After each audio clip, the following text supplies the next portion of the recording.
Est-ce que tu as de nombreux suicides et est-ce que tu as eu des suicides un peu étonnants? J'en ai eu quelques-uns, oui. J'ai un type qui veut se suicider, c'est spécial. Il veut être sûr de ne pas se rater. Il met une corde autour de son cou, il est sur son balcon en plus, balcon terrasse, tu vois. Il met une corde autour de son cou, il l'attache, voilà. Il monte sur une chaise, et il prend un flingue. Et il veut à la fois se tirer une balle dans la bouche pour mourir du traumatisme crânien, tout en se pendant. Cette manière-là, il se dit, je ne vais pas me rater. Il met l'arme dans la bouche, il tire, mais comme il a les bras un peu courts, et que ce n'est pas pousser l'arme très loin, parce que C'est un T-Rex ou quoi? ça fait vomir, quoi. Hein. Pourquoi il a les bras trop courts? Bah, c'est une carabine. Ah oui, d'accord. Ouais, non, ah c'est oui, pas un flingue. Et avec la carabine... J'imaginais le T-Rex. T-Rex. Corps très grand, mini-bras. Pardon. C'est excellent. Je vous mets une photo de T-Rex que vous puissiez imaginer. Ouais, il faut mieux, parce que Alors, c'est vrai que les T-Rex, c'est tout petit bras. Enfin, c'était... Et là, il pousse sur la détente. Mais il est obligé de mettre l'arme de profil.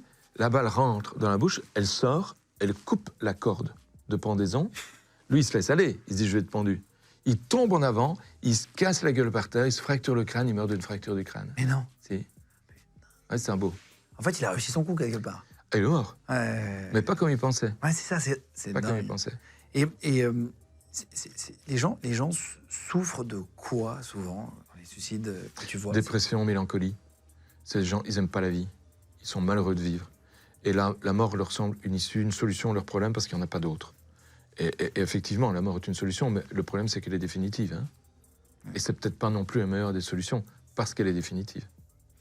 Et est-ce que tu as été surpris par une affaire de suicide où tu t'es dit, tiens, le mec est ingénieux? Est-ce que tu as des gars, vraiment, c'est des ingénieurs, ils mettent ça au service? Là, tu disais, il veut se pendre, en même temps, il se tire une balle, etc. Est-ce que tu as eu des mecs qui ont fait vraiment de l'électronique, qui se sont limite amusés à trouver un système incroyable? Il y en a une, je ne sais pas si je l'ai raconté. C'est un gars intelligent. Il savait qu'il a des connaissances en physiologie, et il savait que pendant la nuit, on a des érections. Les hommes. Les femmes, c'est difficile. On a des érections.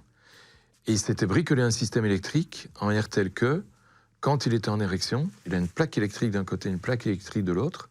Quand il est en érection, son pénis venait toucher l'autre plaque, faisait contact, et le courant électrique passait, il était électrocuté en dormant. Mais c'est pas possible. Ah si, il l'a fait. Il est fort mort. C'est pas possible. Non, c'est vrai. Mais c'est horrible comme mort.